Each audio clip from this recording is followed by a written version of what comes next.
بسم الله الرحمن الرحيم. إن الحمد لله نحمده ونستعينه ونستغفره ونعوذ بالله من شرور أنفسنا ومن سيئات أعمالنا. من يهده الله فلا مضل له ومن يضلل فلا هادي له. أشهد أن لا إله إلا الله وحده لا شريك له وأشهد أن محمدا عبده ورسوله صلوات الله وسلامه عليه. أما بعد، يا أيها الذين آمنوا اتقوا الله حق تقاته ولا تموتن إلا وأنتم مسلمون. يا أيها الناس اتقوا ربكم الذي خلقكم من نفس واحدة وخلق منها زوجها وبث منهما رجالا كثيرا ونساء واتقوا الله الذي تساءلون به والأرحام إن الله كان عليكم رقيبا. يا أيها الذين آمنوا اتقوا الله وقولوا قولا سديدا يصلح لكم أعمالكم ويغفر لكم ذنوبكم ومن يطع الله ورسوله فقد فاز فوزا عظيما. أما بعد، فإن أصدق الحديث كتاب الله وأحسن الهدي هدي محمد صلى الله عليه وسلم وشر الأمور محدثاتها وكل محدثة بدعة وكل بدعة ضلالة وكل ضلالة في النار.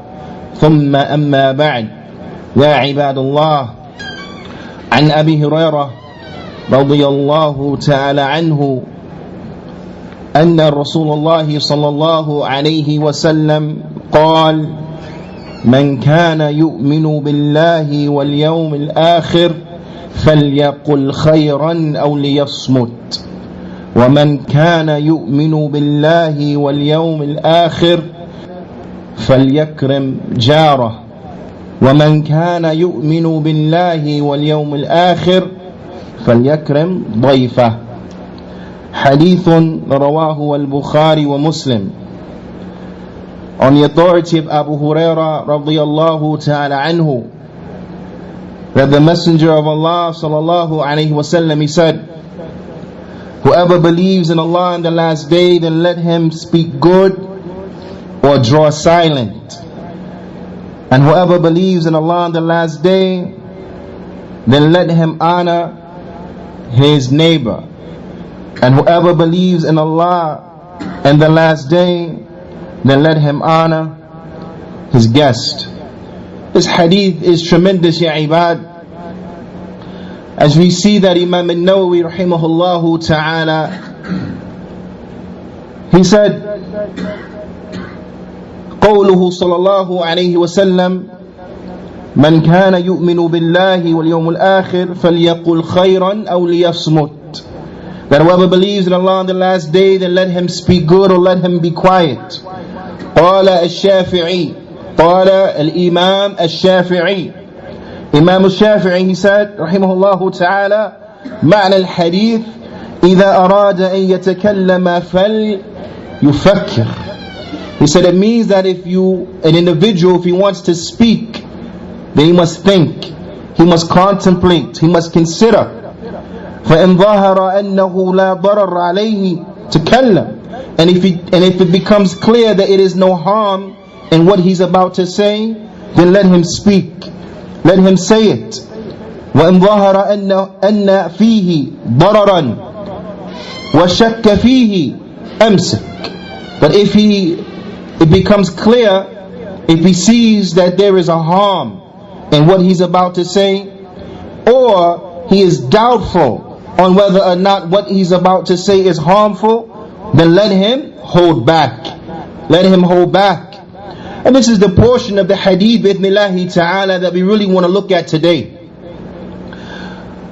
وقال الإمام الجليل أبو محمد بن أبي زيد إمام الملكية بالمغرب في زمنه, the great noble scholar Abu Muhammad bin Abi Zayd, who was the leaders of the scholars of the Maliki madhab from Morocco during his time.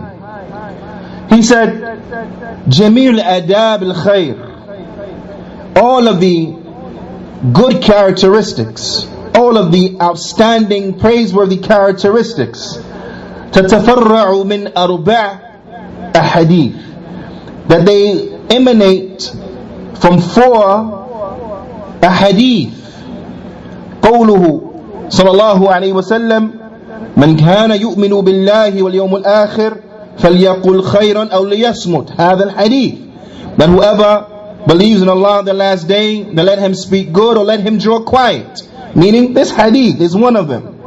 Also the statement of the Prophet sallallahu alaihi wasallam, من حسن إسلام المرء تركه ما لا يعنيه, that from a person's good Islam is that he leaves alone that which does not benefit him, that which does not concern him. Meaning لا ينفعه, لا يعنيه أي لا ينفعه, that from a person's good Islam he leaves alone that which does not concern him, meaning that which does not benefit him. Second, وقوله صلى الله عليه وسلم للذي اختصر له الوصية, and also the statement of the Prophet صلى الله عليه وسلم for the one who he gave him a short, very concise advice, outstanding advice, where the Prophet صلى الله عليه وسلم, he said to him, لا تغضب, do not become angry.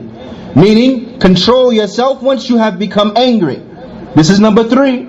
And fourthly, the statement of the Prophet sallallahu alaihi wasallam, لا يؤمن أحدكم حتى يحب لأخيه ما يحب لنفسه, that none of you truly believes until he loves for his brother, حتى يحب لأخيه, until he loves for his brother that which he loves for himself. And that was the subject of last week's khutbah.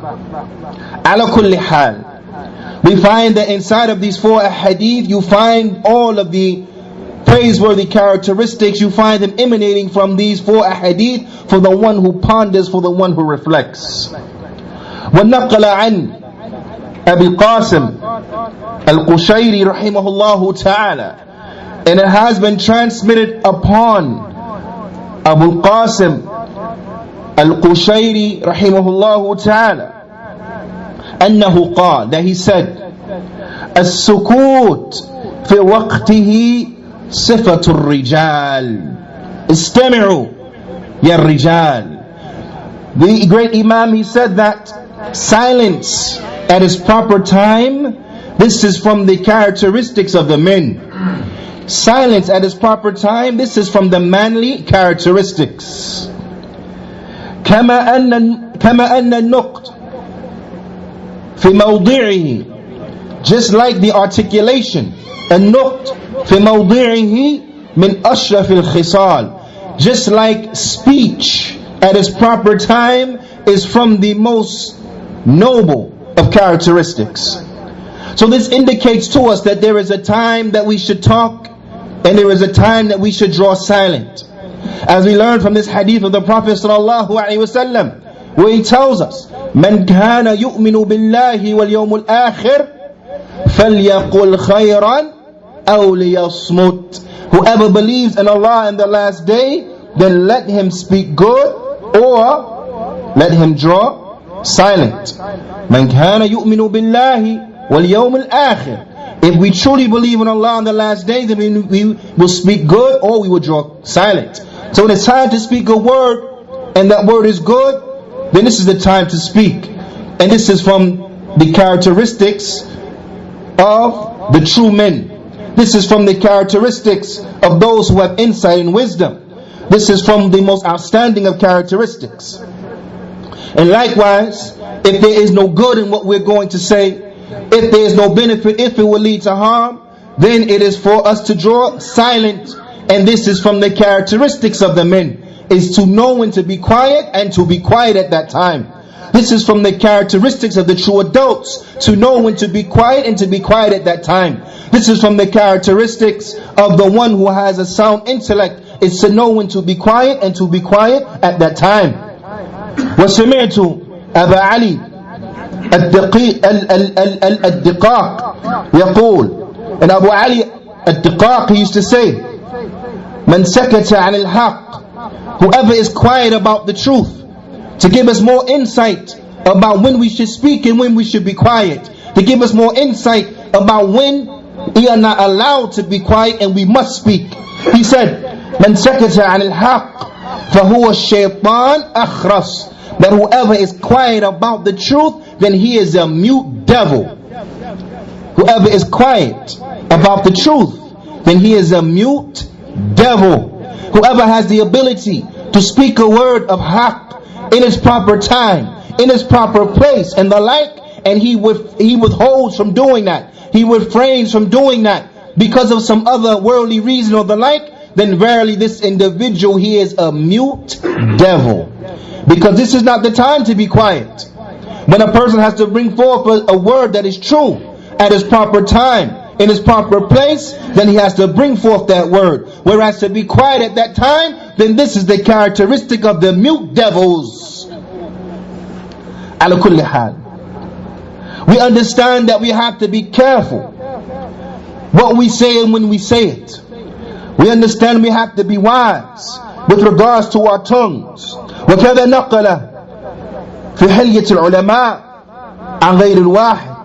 And as you find the like of this statement, that whoever is silent about the truth, then he is a mute devil.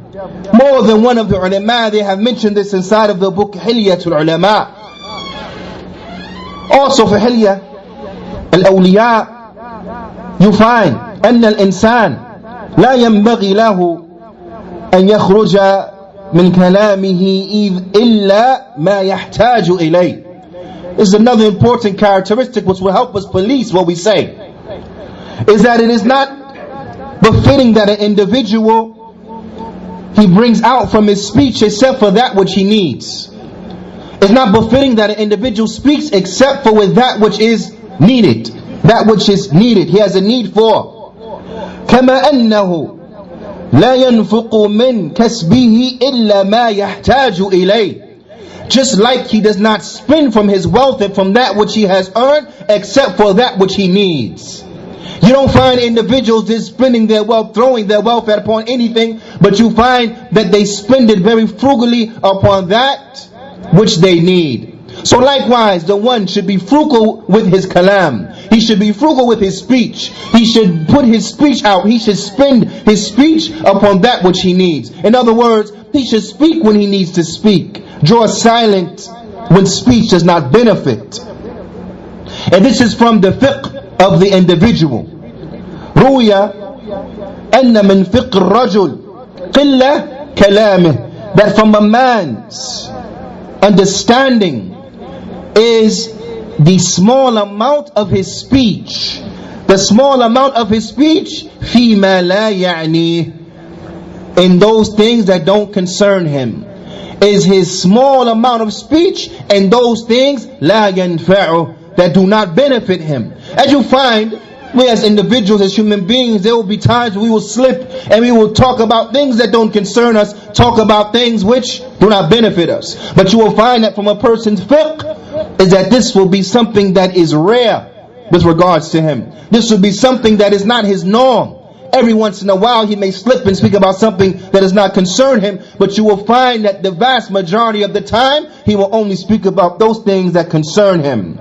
He will only speak about those things that concern him. He will safeguard his tongue. It is important for us to safeguard our tongues, because in the safeguarding of our tongues you will find the safeguardings of our relationships. You will find the safeguardings of our marriages. You will find the safeguardings of our communities and the like. Because how many communities have been damaged because of the recklessness of the tongue? How many marriages have been damaged and resulted in divorce because of the recklessness of the tongue? How many relationships and friendships have been ruined because of the recklessness of the tongue? So you find, as the ulama they say, man sakata fasalima. The one who is quiet, he is safe.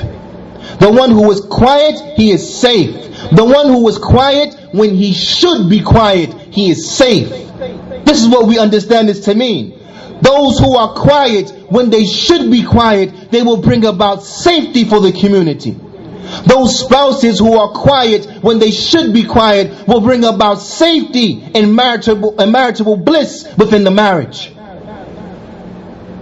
to be quiet when we should be quiet, not to push the blanket. And this doesn't mean that you don't have the ability to speak. This doesn't mean that maybe you can't say a thing, but it means that you withhold for what? For the greater benefit. Because not every articulation requires a response. As a poet, he said, وَمَا كُلُّ نُقْتٍ لَهُ جَوَابٌ. Not every statement has a response. Sometimes a proper response from that statement that comes from the wife that you don't like is to be quiet. Sometimes the proper response that comes from the husband that the wife don't like is to be quiet. Why? For the greater good, for the greater health of the marriage. Sometimes the proper response for that word that comes from your friend that you don't like is to be quiet. Let it slide. Why? For the health of the friendship.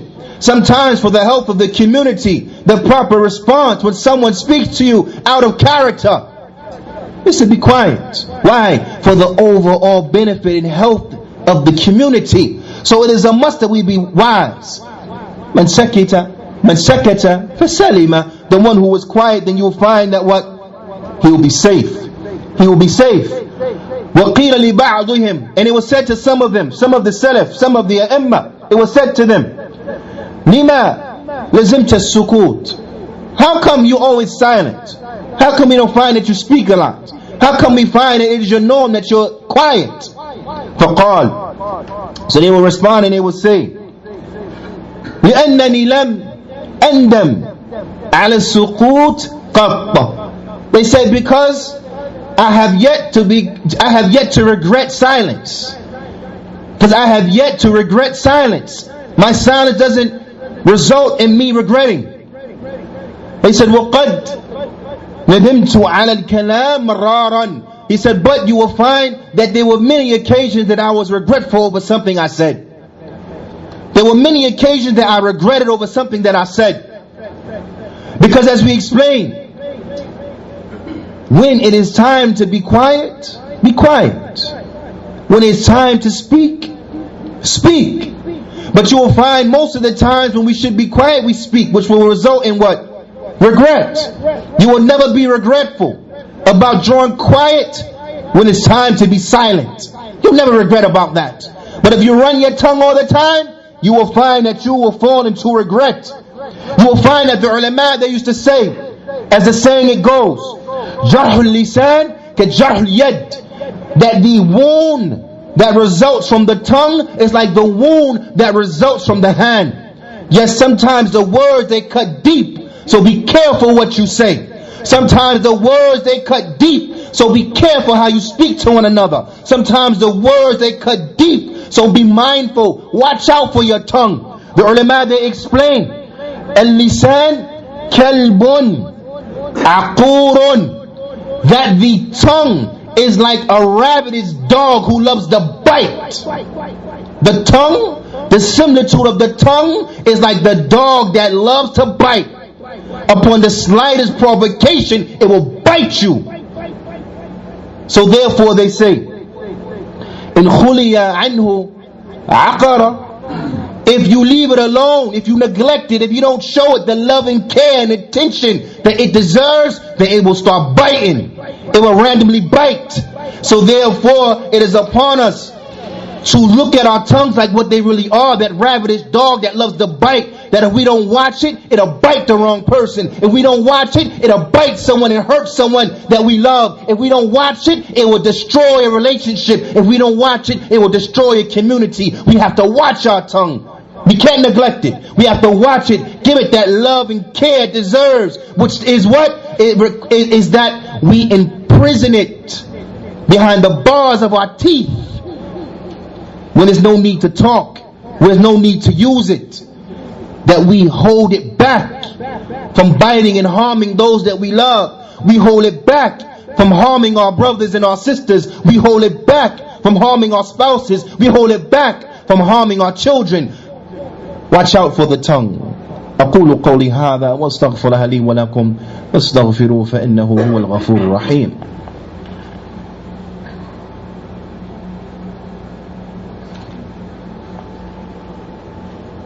بسم الله والحمد لله والصلاة والسلام على رسول الله وبعد.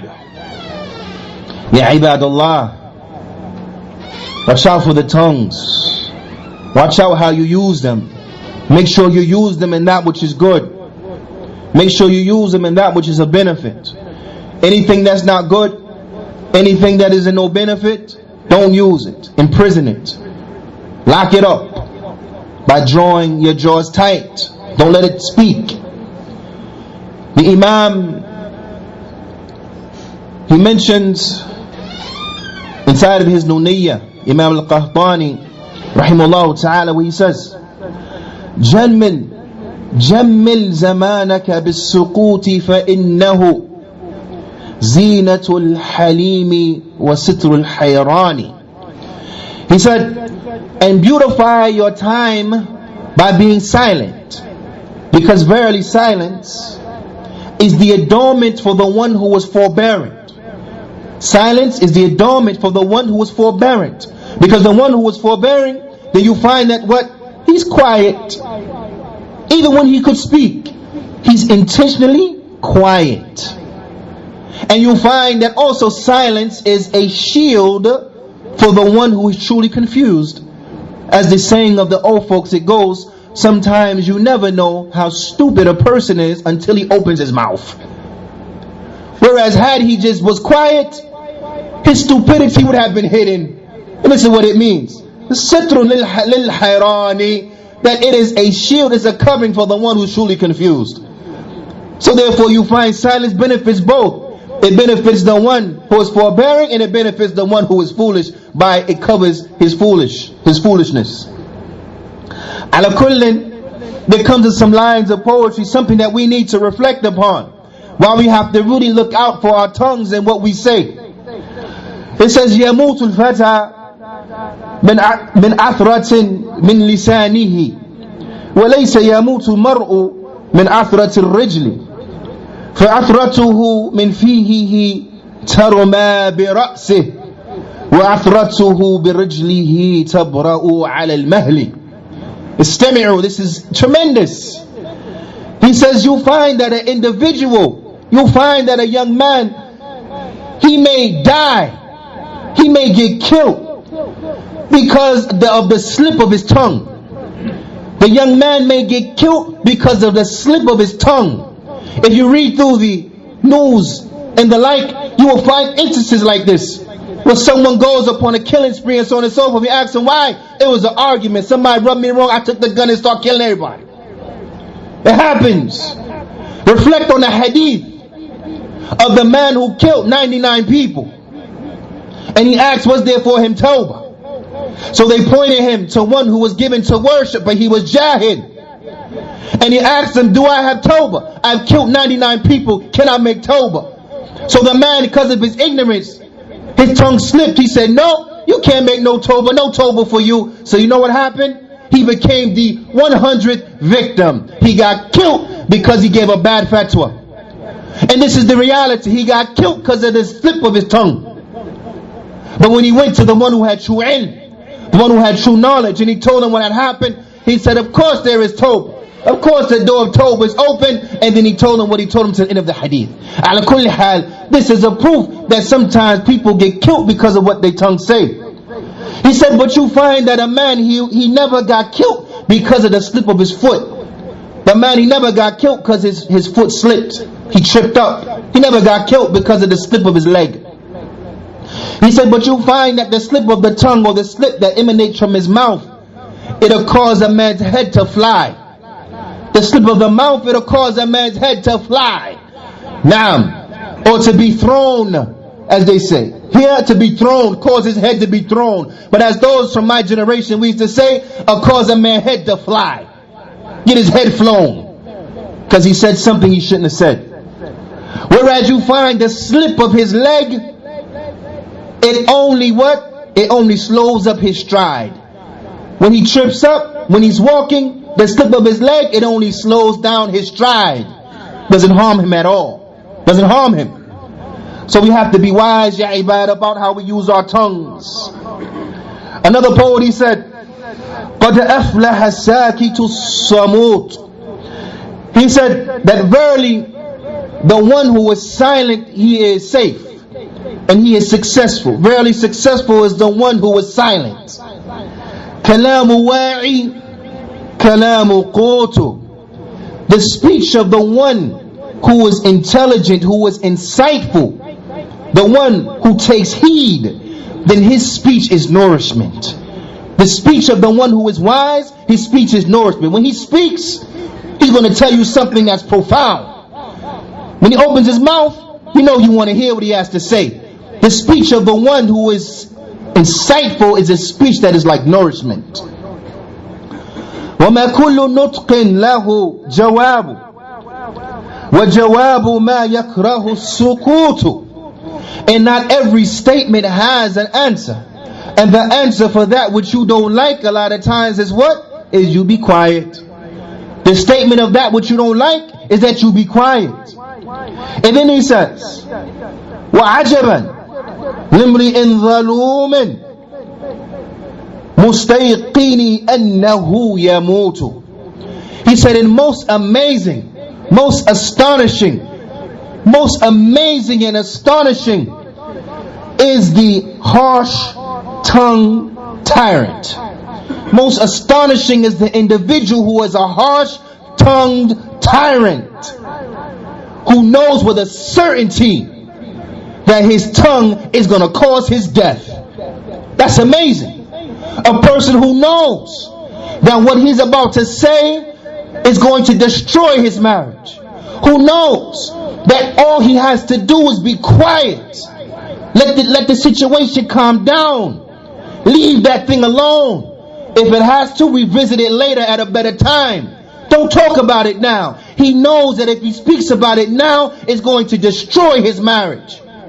But him and his foolishness, this harsh tongue tyrant, he still says what he says, knowing it's going to cause his death, knowing it's going to cause the death of his marriage.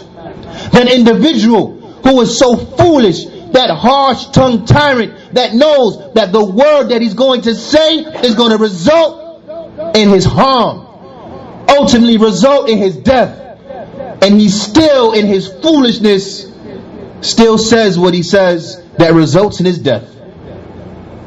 Amazing is this, because verily this is a sign of an individual who in this instance is devoid of an intellect. In this instance, his intellect has left him, has not helped him at all. An individual who turned his back on what he knows will benefit him and has run head first into that which he knows will destroy him. So let us contemplate upon these realities. Let us contemplate upon those things which we feel we just have to mention. Let us contemplate on the times in which we speak. And we will realize that many of the times, many of the instances, many of the arguments that we may be in with our spouses, with our children, with our brothers, with our sisters and the like, much of that are things that we don't have to mention. Much of that are things that we should be quiet about. Because being quiet in those instances, then it will what? It will bring about harmony, it will bring about safety. And those things that have to be mentioned, then you be wise about it. You be an adult about it. You be mature about it. And you leave it off to the proper time. You leave it off and you mention it in the proper way. You leave it off until a time when the emotions have subsided, until the anger has left. And then you speak about it in a way that is befitting. Let us be wise with how we use our tongues. Let us be wise. Let us be of those who use our tongues to build the community, not those who utilize their tongues to destroy the community. Let us be of those who utilize our tongues to strengthen our marriages. not of those who utilize our tongues to damage our marriages. Let us be of those who utilize our tongues to strengthen our relationships with our children and our family, not of those who use their tongues to destroy and damage their relationships with their children and their family. Let us be of those who use our tongues to benefit one another, not those who use our tongue to hurt one another. Let us be brothers to one another. Let us truly love one another. أقول قولي هذا ونسأل الله تعالى أن يوفقني وإياكم لما يحبه ويرضى، وأن يجعلنا من الذين يستمعون قولا فيتبعون أحسنا، وأن يجعلنا مباركا حيثما كنا، وأن يجعلنا من إذا أعطي شكر وذو ابتلي صبر وإذا أذنب استغفر، فإن هؤلاء ثلاثة عنوان السعادة. هذا يا عباد فأقيموا الصلاة فإن الصلاة تنهى عن الفحشاء والمنكر.